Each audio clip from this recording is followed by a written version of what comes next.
A bottle that absolutely blew away my expectations on the Neckpour, but now we're back here for the dregs. How did the rest of the bottle shape up?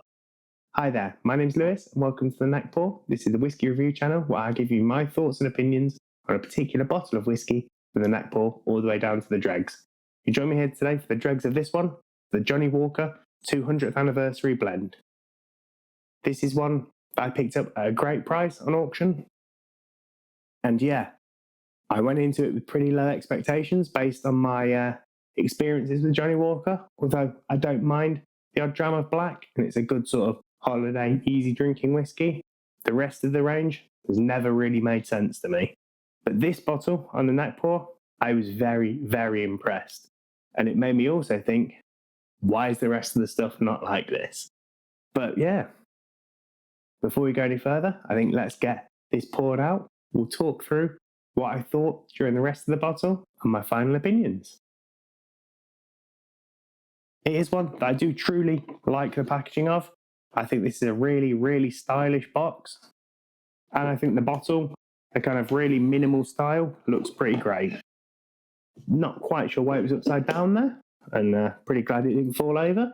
But let's get it open. Usually I say let's listen to the cork, but we're a screw top here. So not quite the same theatre, but it is efficient, that's for sure. Let's pour ourselves a little drop, and we'll taste through the last little bit together. As always, that last measure will be going to my infinity bottle, so we'll leave it in there. And yeah, we'll pop this one down. So a little bit about the bottle. If you didn't watch the original Neckpour, if you want to before this, just up there for you. This is, yeah, an anniversary blend to celebrate 200 years of the original Johnnie Walker shop being open.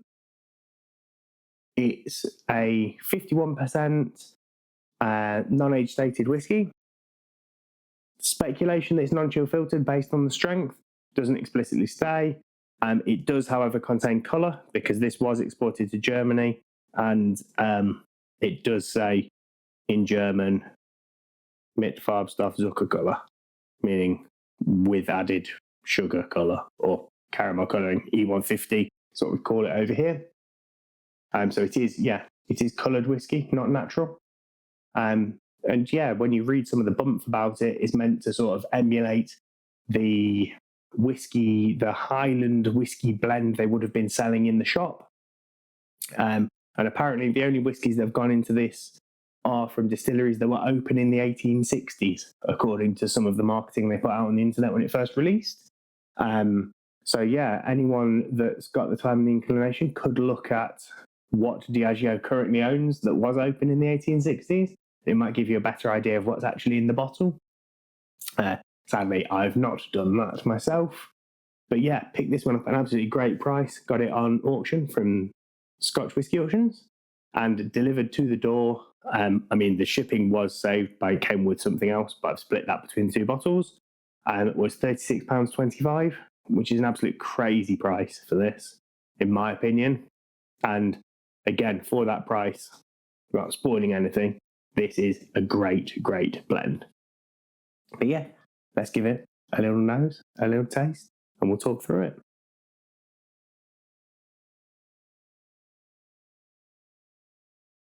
First thing on the nose, heaps and heaps of pear, apple, of cherry. But it's hinting at artificial. It's like a pear drop, a rosy apple, a Haribo cherry. It's slightly fake. It's almost too intense to be real. And a slight kind of acetone note that I get tasting those sweets. It's that same kind of thing. Or like those kind of fruit flavored cleaning products, you could say. A little bit of a grainy prickle to this. Much more prevalent that was on the Neckpour. That has died with the bottle. It's now a lot more sort of subdued.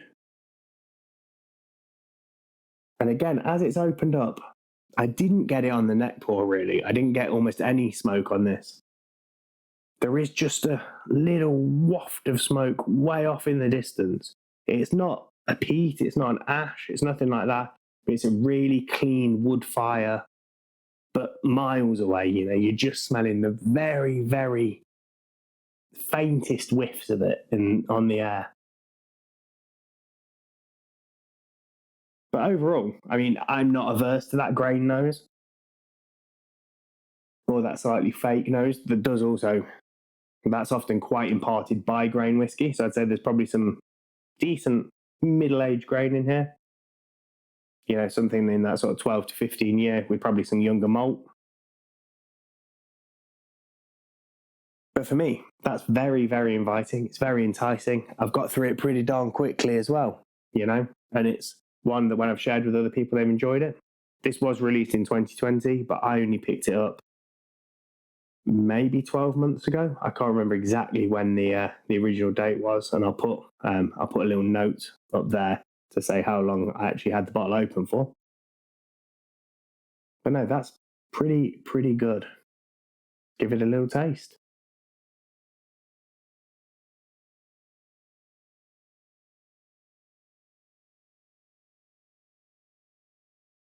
Smoke comes through more on the palate. Heaps of honey. My mouth's just drenched in honey.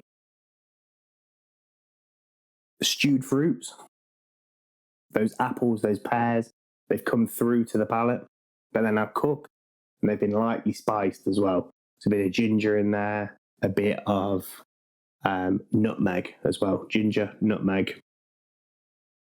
All that sharpness has gone. But yeah, the big thing for me is just super sweet.